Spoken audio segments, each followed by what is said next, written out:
Bueno, buenos días, buenas tardes, buenas noches. Bueno, espero que estén viendo la clase tranquilos. Hoy les vamos a ofrecer esta clase nueva en el curso de teoría, que se llama De cómo los muebles habitan los edificios.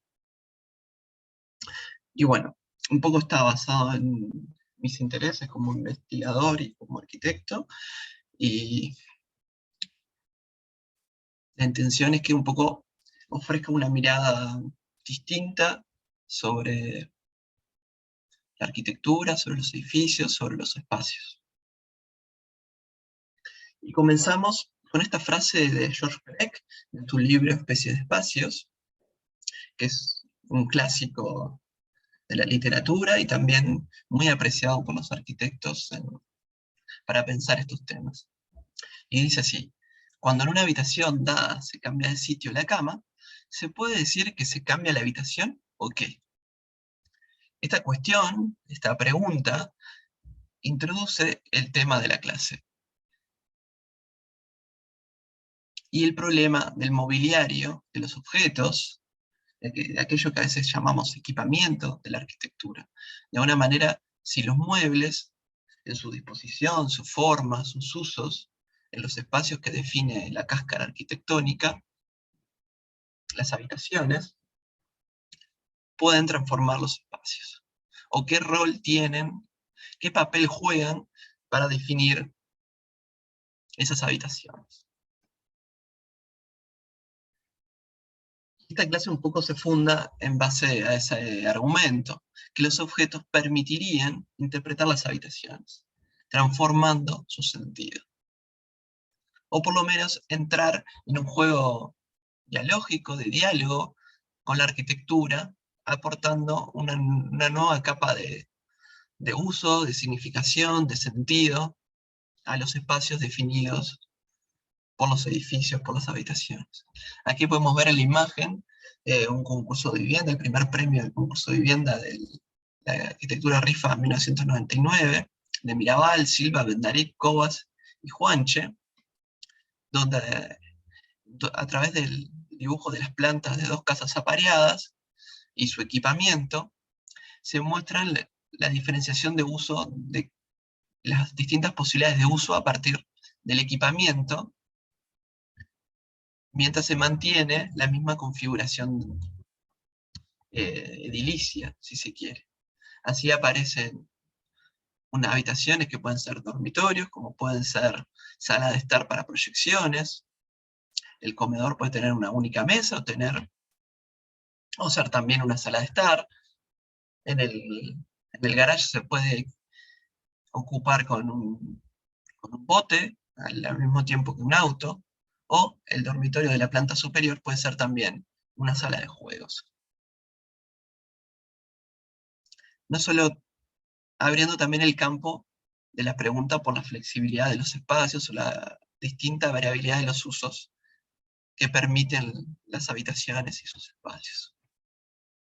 Por otro lado, también podemos ver la captura de la película Dogville de Lars von Trier de 2003, donde se busca mostrar el artificio de la película, de la representación dramática. Y para ello, la escenografía prescinde de todos los recursos habituales del cine, del escenario, de la construcción de la fantasía del escenario, ¿no? De la construcción de los ambientes. Sin embargo, hay elementos que se mantienen, que no se puede prescindir de ellos. Por un lado está la geometría básica del pueblo donde se desarrolla la acción, pero también está la permanencia de los objetos, de los muebles, que interactúan directamente con las personas, ¿no? El mobiliario, la barra, la silla, la mesa, el piano, el escritorio, los bancos de la escuela, poniendo de relieve la relevancia que tienen estos objetos para construir las relaciones espaciales y para construir las relaciones interpersonales. De alguna manera, y aquí lo vemos también, ¿no? En este ensayo de Sanada, del estudio de Kazuyo Sejima y Ryu Nishizawa, que en su propia monografía, elaborada por ellos mismos, ponen este estudio de la posición relativa de las sillas para permitir determinadas relaciones sociales en el espacio público, ¿no? Determinados arreglos del mobiliario para permitir determinado tipo de configuraciones. Y esto lo ensayan en su estudio como si estuvieran haciendo maquetas, como si estuvieran haciendo dibujos. Los objetos, estos muebles, se comportan como interfaces, dice Bonciep. Esto es, articulan las relaciones entre las personas, entre las actividades, entre el entorno, en un determinado contexto sociocultural. Aquí podemos ver a Bruno Munari, un poco irónicamente y lúdicamente, jugando con un sillón, interactuando con un sillón incómodo, dice él. De alguna manera hay una relación creativa o indagatoria de la posición entre el cuerpo y el objeto que se vuelve inútil, o por lo menos se relativiza su funcionalidad estricta, su respuesta frente a una determinada actividad. Esto pone de relieve la relación directa que tienen estos objetos con el cuerpo. Ya en el movimiento moderno, en el diseño de muebles, en el diseño de objetos, se pensaba en el estudio de las distintas necesidades y en la elaboración de objetos tipo, donde a cada actividad, el trabajo, la conversación, el reposo, se le confería una distinta configuración de silla o de asiento, a partir del estudio y el cálculo antropométrico y ergométrico. También eso relativizado a partir de la construcción del diseño de objetos que de una manera permiten realizar múltiples funciones, múltiples respuestas frente a las actividades, y hasta incluso se convierten ellos mismos en arquitectura. Es el caso de los macroobjetos, como el diseñado por Bruno Munari también, este habitáculo, que de alguna forma es una cama, un escritorio, una biblioteca, un lugar de juegos para los niños, ¿no? Que también y se construye a su vez como si fuera arquitectura, ¿no? Una suerte de reticulado metálico que hace acordar a la arquitectura industrial. Estos macroobjetos, por supuesto, tienen una larga historia en la arquitectura y también están representados en la plástica, como esta pintura de Antonello de Messina, donde muestra a San Jerónimo en su estudio. ¿Y su estudio cuál es? Es un macroobjeto, una máquina de habitar, al decir de Nicola Flora, donde el mueble resuelve su escritorio, su biblioteca, su estar, en la cáscara arquitectónica mucho más amplia, basilical prácticamente, de la que dispone. El mueble se transforma en arquitectura, o el mueble trabaja en esas interfaces, dialogando con la arquitectura, prácticamente convirtiéndose en una capa más de la arquitectura, un interior dentro del interior, al decir de Forino. También la arquitectura se convierte en mueble, o incorpora los muebles de forma fija y estable en su cuerpo. Aquí podemos ver la mesa adosada al perímetro del patio, a la membrana que define el perímetro del patio elevado de la Ville Savoie, ¿no? Clásico elemento de la arquitectura de Le Corbusier, doméstica, preconfigurando las posibles relaciones, las posibles actividades que se deberían darse en ese patio, ¿no? Sentarse a la mesa, dispuesta perpendicular, frente a la ventana corrida que admira el paisaje. Una situación similar la habíamos visto en la clase pasada, en la casa del lago que él realiza para la madre.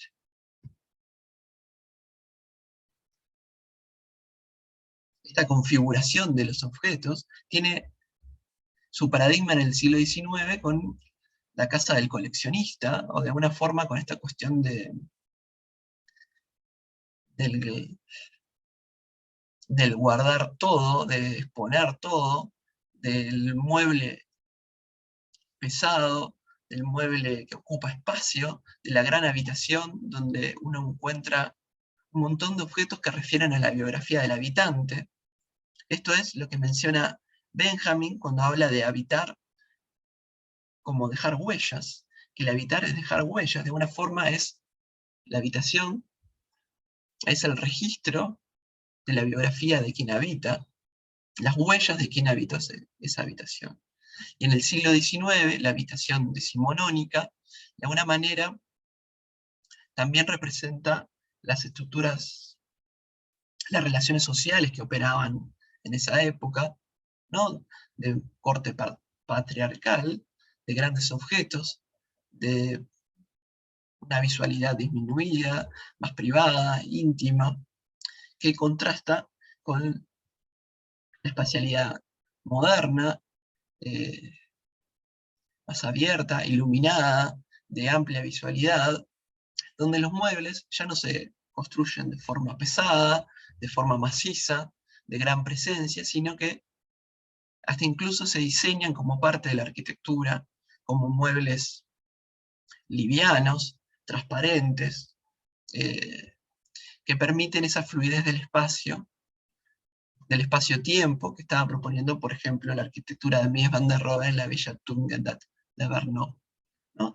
De alguna forma, los muebles diseñados específicamente para esta casa por Mies van der Rohe tienen tanto valor como los planos de la casa.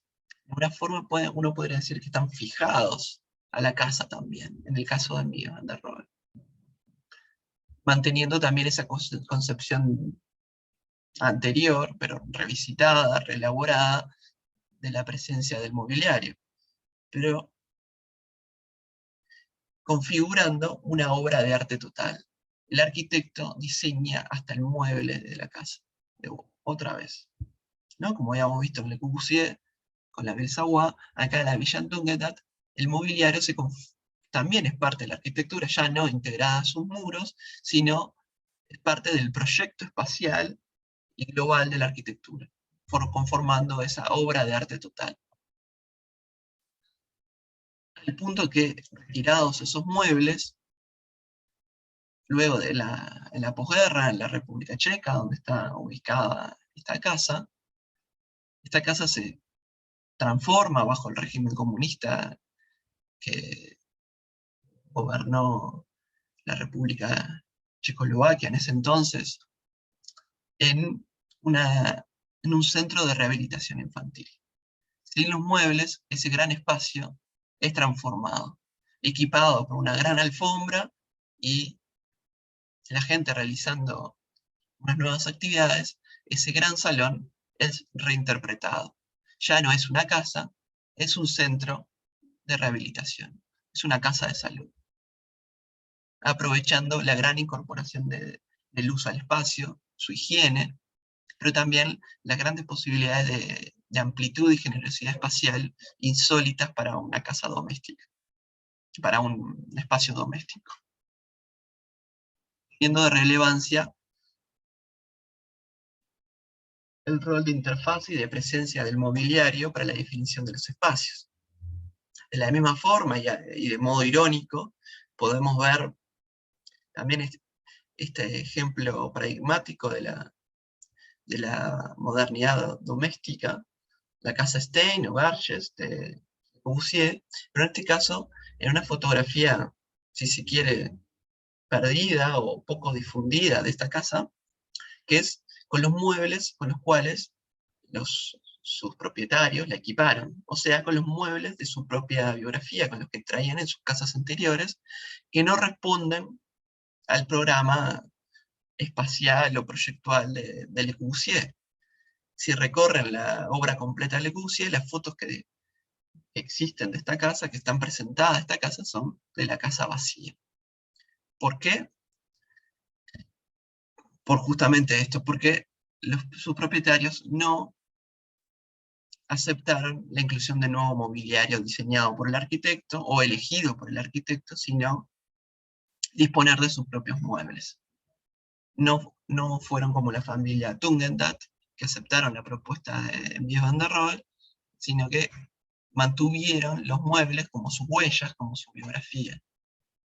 Esto es un poco la reflexión que nos proponen hoy en día Lacan y Basal en su System Manifest, en sus obras domésticas, donde su diseño ya no pretenden una obra de arte total, sino que abren espacio, abren lugar a la interpretación del espacio doméstico por parte del habitante, incorporando estéticas, diseños diversos de sus objetos, estimulando la apropiación y la colonización del espacio por sus habitantes, transformándolo de diversa manera.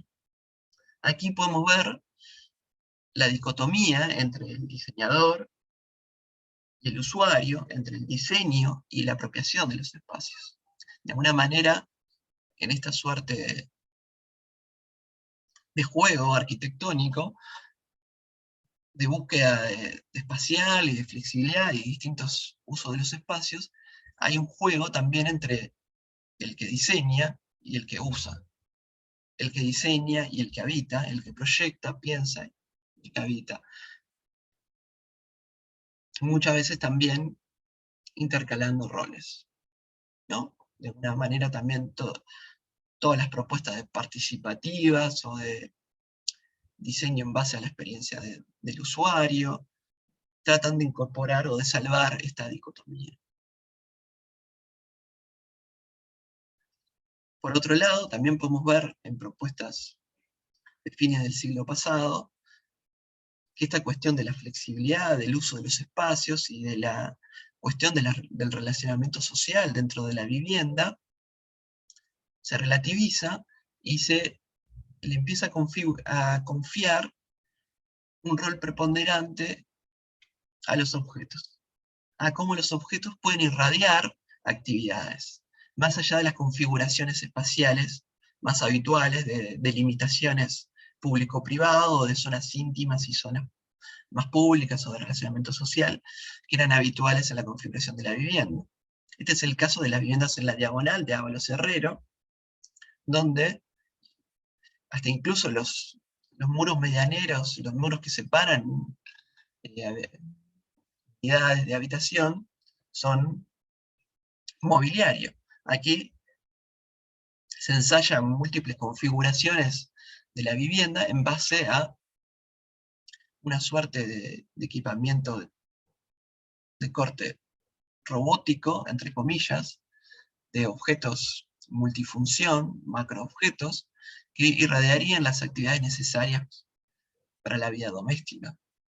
Tanto se desplegarían escritorios, placares, cocinas, mobiliario de diverso tipo, configurando a modo de espacio neutro, aprovechando la configuración de espacio neutro de la vivienda, posible de ser colonizado de múltiples maneras, incluso desafiando radicalmente la geometría planteada por la estructura de la plataforma que vendría a ser el edificio.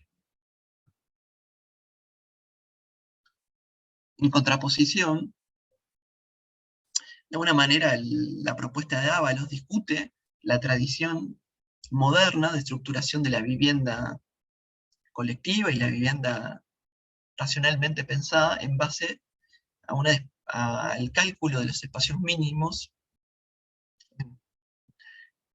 en base a la ocupación del mobiliario. Dice así que este diagrama de Bracken, de su diseño de soportes, que un poco retoma la tradición de Klein, en el cálculo gráfico de la habitación mínima y de la vivienda racionalmente pensada y proyectada, en base a las habitaciones, en base al espacio que ocupan las habitaciones y al espacio que ocupan los muebles en las habitaciones y las distintas bandas o trazados reguladores que empiezan a generarse a partir de esas ocupaciones. Así podemos tener dormitorios más alargados, más cuadrados, pero siempre en base a dimensiones mínimas. O sea, un dormitorio se define, un dormitorio principal, por ejemplo, en una vivienda, en el caso que lo haya, se define por el espacio ocupado por la cama matrimonial y la circulación perimetral a ella, más un espacio adicional de guardado, por ejemplo, sacar. Lo mismo sucede con los espacios de comedor o de estar. Aquí tenemos la configuración de Klein anterior, que trata de evitar las fricciones entre las personas y el mobiliario, trata de minimizar los grandes recorridos, de compactar la vivienda, con un criterio de eficiencia, de mayor utilización de los espacios. Esto es, tengo que construir una vivienda mínima, no puedo darme el lujo de, de generar espacios de bajo uso.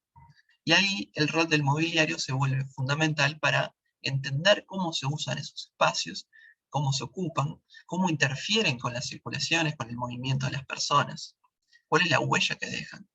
Y todo esto analizado gráficamente a través de diagramas, lo cual se une con la clase pasada cuando hablábamos del dibujo como uno de los instrumentos primordiales para la mediación del proyecto y la generación de arquitectura, para pensar arquitectura. Aquí también vemos otro diagrama de Klein donde se sale de la planta y se incorporan los alzados, la iluminación y la presencia de mobiliario en las distintas fachadas interiores de la vivienda. De alguna manera esta posición analítica intenta sobrepasar la concepción anterior, concepciones anteriores o diferentes del espacio doméstico o del espacio arquitectónico en general, donde las relaciones espaciales o las relaciones interpersonales estaban de alguna manera un poco más relajadas, no estaban separadas necesariamente, y las circulaciones y los desplazamientos de las personas admitían habitaciones comunicantes, admitían distintos tipos de cruces que hoy quizás no estaríamos tan acostumbrados.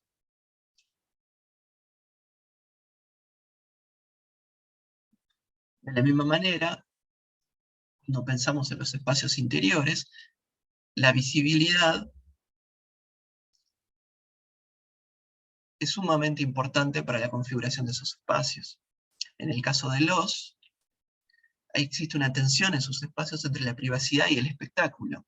De alguna manera, la gran sala de estar se abre a la casa, mientras se gira a su alrededor, subiendo distintas habitaciones hasta una de las salas principales, más privadas, pero que a su vez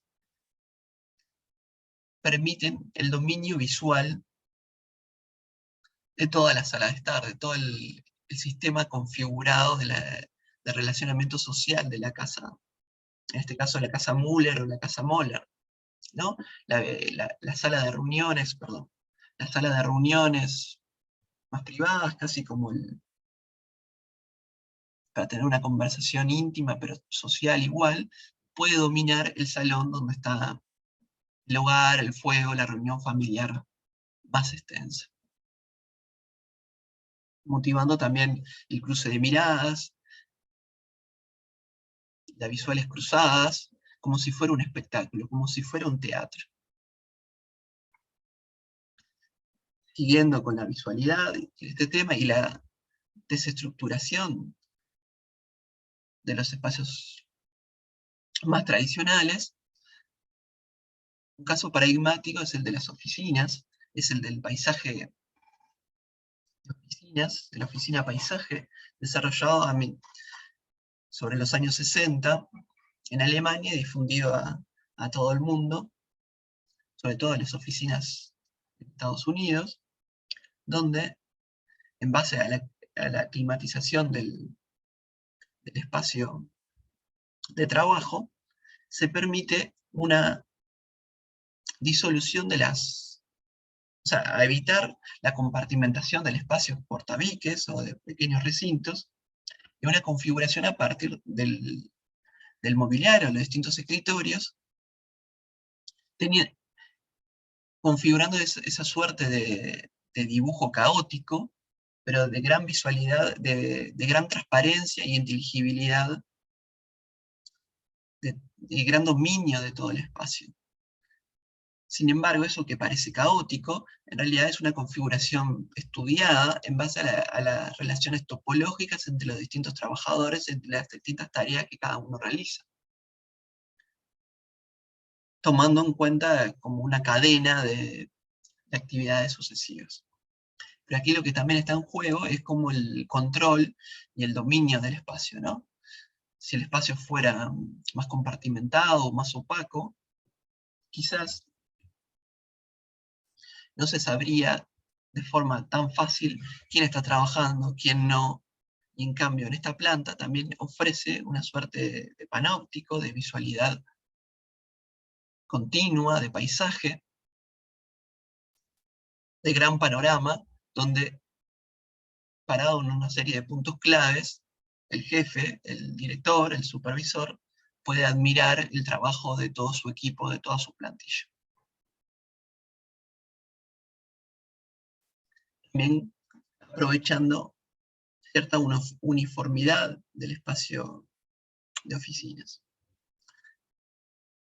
Y esta dicotomía entre la habitación y el espacio continuo la podemos observar en este proyecto de Saná, otra vez, en la Escuela de Administración y Diseño de Solverein, de Alemania, 2006, un proyecto relativamente reciente, donde en una de sus plantas se ofrece un espacio continuo apenas articulado por los volúmenes que contienen las circulaciones verticales y los servicios higiénicos, y la propuesta de mobiliario. Y ahí tenemos zonas como esta es una escuela de administración y diseño, se permite el trabajo y la comunidad académica a partir de la exposición de mesas colectivas, de mesas rectangulares, de mesas de planta circular, sillas dispuestas en forma de auditorio, puestos de trabajo en base al uso de informática, y una cantina, ¿no? Con mesitas más pequeñas, más tipo bar. Y todo eso en continuidad, apenas articulado por estos volúmenes de las circulaciones, que le permite generar distintas zonas. Aquí hay un diálogo entre la cáscara arquitectónica, entre la posición de los elementos arquitectónicos, más arquitectónicos o edilicios, mejor dicho, y los elementos de mobiliario, que también juegan como arquitectura, definen el espacio. En cambio, en la planta superior asistimos a una configuración de habitaciones comunicantes, articuladas también por los mismos elementos de circulación de servicio, pero en este caso aparecen unas compartimentaciones vinculadas por puertas,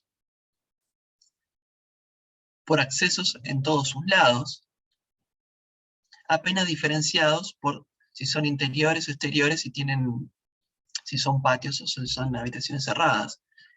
Y sus actividades están configuradas, están nombradas, tanto por su tamaño relativo como por el equipamiento que permiten colocar, ¿no? Que está colocado, están nombrados con ese equipamiento que está ahí. De alguna manera son dos casos extremos radicales de la estructuración del espacio, si se quiere, no tan habitual, no tan moderno, no tan tradicional en ese sentido, donde cada habitación tiene una función, sino, por un lado, está el espacio continuo, definido por el mobiliario, y el espacio fragmentado, definido por habitaciones, pero habitaciones comunicantes. Ya no hay espacio de circulación. En este sentido, para finalizar esta sesión, me gustaría comentarles un poco en qué se basan estas apreciaciones. Se basan un poco en mis estudios de posgrado, primero en la investigación de maestría sobre cómo el sillón BKF interactúa con los espacios domésticos, ¿no? Y la posibilidad de representar el espacio a partir del mobiliario y a partir de los diagramas que generan los arreglos de mobiliario como una forma de leer arquitectura, de interpretar la arquitectura casi como si estuviéramos usando el microscopio, ¿no? Bajando la escala y tratando de entender los diferentes tipos de usos que pueden hacer, a los que podemos asistir ahí. Pero también más recientemente, estudiando la arquitectura escolar uruguaya, sobre todo la producida en los años 50 y 60, en el Ministerio de Obras Públicas por Rodríguez Juanotena y Rodríguez Orozco, a partir del aula integral. Esta aula autosuficiente, autocontenida, que incorpora servicios higiénicos, incorpora zona de manualidades al interior del aula, espacios exteriores como patio y jardín experimental, y, y la posibilidad de unir el aula de forma transversal, suprimiendo las áreas específicas del corredor. En cuanto a la arquitectura escolar, es muy visible esta diferenciación por mobiliario y el rol que cumple el mobiliario en la definición de los espacios. Ustedes sabrán que la escuela tradicional se apoya, sobre todo la uruguaya, se apoyaba en el banco fijo, en el pupitre biplaza de madera fijo, tratando de igualar a los niños, normalizarlos, pero también de que la clase se oriente hacia la lección de forma unidireccional, configurando una suerte de auditorio. En cambio, la pedagogía más del siglo XX desafía esta posición y desestructura el aula como este conjunto ordenado y estructurado a partir de ese mobiliario, e incorpora la mesa colectiva como un dispositivo para la interrelación interpersonal, ya no como un auditorio, sería el aula, sino como un lugar de interacción e investigación y colaboración y sociabilización entre los propios alumnos. Es así que cuando estudiamos las aulas del ministerio, ensayamos a través de dibujos las distintas configuraciones que se estuvieron debatiendo en su momento sobre cómo ocupar estos espacios. Se ocuparon para los años menores con mesas colectivas, pero también los arquitectos proponían utilizar unidades individuales, móviles, que se podían reconfigurar de múltiples maneras, pero en definitiva para los años superiores se continuó usando el banco fijo de madera. Pero también sabemos que algunos maestros y maestras, a pesar de tener esos bancos de madera, también los usaron para configurar grupos, para trabajos específicos en esos espacios, aprovechando las condiciones de generosidad espacial del aula. A su vez, estas aulas estaban equipadas con mesadas y muebles guardarropa que se podían desplazar, que tenían módulos desplazables, pero también que tenían carritos que se podían mover a 90 grados configurando mesadas de laboratorio adicionales, ¿no? Y aquí tenemos algunos ensayos a través de maquetas digitales sobre cómo, comparando los distintos tipos de distribuciones y cómo el mobiliario incide en la configuración de los espacios y en el sentido que tienen esos espacios, ¿no? Y finalmente, cómo estos espacios se traducen en la vida cotidiana y cuando son apropiados y entendidos por los usuarios, por los habitantes de estos espacios, pueden tener un resultado satisfactorio. En este caso, cuando se desplaza el pizarrón móvil hacia el exterior, las aulas se suman y pueden ser reconvertidas en un gran auditorio, en un gran espacio para hacer las representaciones y las celebraciones de fin de año típicas de la escuela, ¿no? Bueno, para finalizar, simplemente un repaso, a modo de resumen, hemos visto que a los objetos de mobiliario que habitan la arquitectura como interfaces entre las actividades, las personas y su entorno. Hemos visto la dicotomía, el diálogo entre el diseño y la apropiación, entre los arquitectos y los usuarios, expresados a través de la ocupación del mobiliario de esas habitaciones. Hemos visto también cómo estos colaboran en la privacidad y la visualidad de los espacios interiores, cómo ayudan a configurar los espacios íntimos, los espacios de trabajo y las relaciones sociales. En este sentido, los muebles también colaboran en la representación de instituciones y de modos de estar en los espacios y en el mundo. De alguna forma, el banco fijo de madera de la escuela se asumió como una representación de la vieja educación, de la educación tradicional, y la mesa colectiva se transformó como un signo de la nueva escuela, de la transformación educativa a principios del siglo XX. Bueno, esta es la bibliografía básica utilizada para esta clase, para que amplíen si están interesados en el tema. Solamente uno de estos textos lo vamos a dejar en EVA como bibliografía obligatoria.